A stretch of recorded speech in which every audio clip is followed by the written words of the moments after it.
People are only hearing one side of the story, his side of the story, and our side, we're telling them the truth.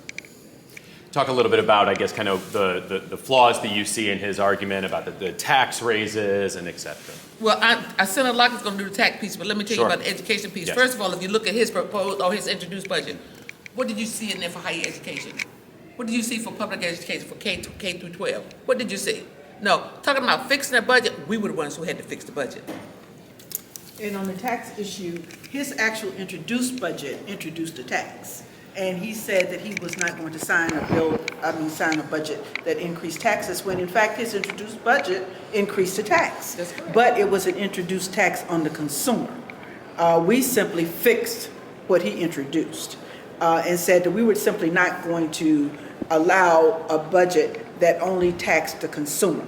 We had fixed the tax where it went to businesses as well. So no, we're not just going to let you tax the consumer. We're going to tax businesses too. The tech companies And then if we're going to modernize, I'm going to let Mr. Chairman speak to that because this is his second time at bat. This is my first. But when I talk about modernizing our tax system.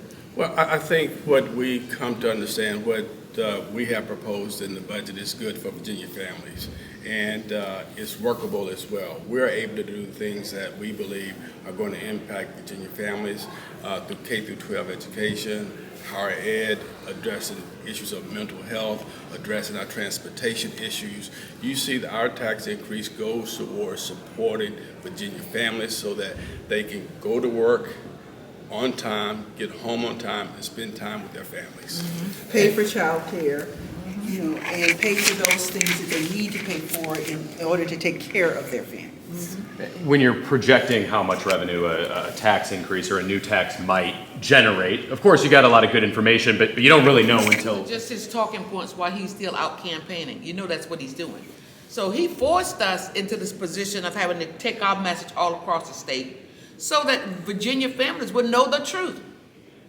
So they only got one part of it, listening to the governor. We just want them to hear our side, which is the truth. We want Virginia families to go back and take a look at the governor's introduced budget, lay that side by side with our budget, and see which one you want to walk away with. you think he can get away with? $1 billion he took and gave to rich people. Okay, well, let's go back and consider that. Now, with this new economy, we're talking about an era in which where you used to go into a store and you buy a CD, you buy a book, you pay the tax. If we continue with the streaming and the downloading, things that you pay no taxes on, how then are we going to be able to pay for our priorities? And so we had to do something to change the whole tax system in the first place. And this was a better way to do that than this. And all we did was piggyback on what he introduced.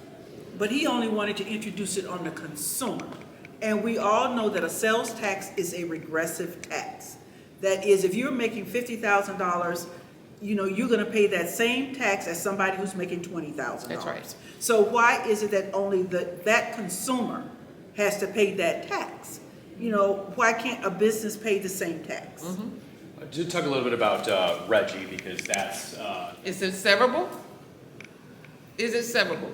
And so those are going to be some of the more technical issues that we will be dealing with when we go back to the veto session, and that is, are those vetoes that he is placing before us, are they specific and are they severable? He needs to make sure he's right on it this time. Thank you all very much. Thank you. Thank you.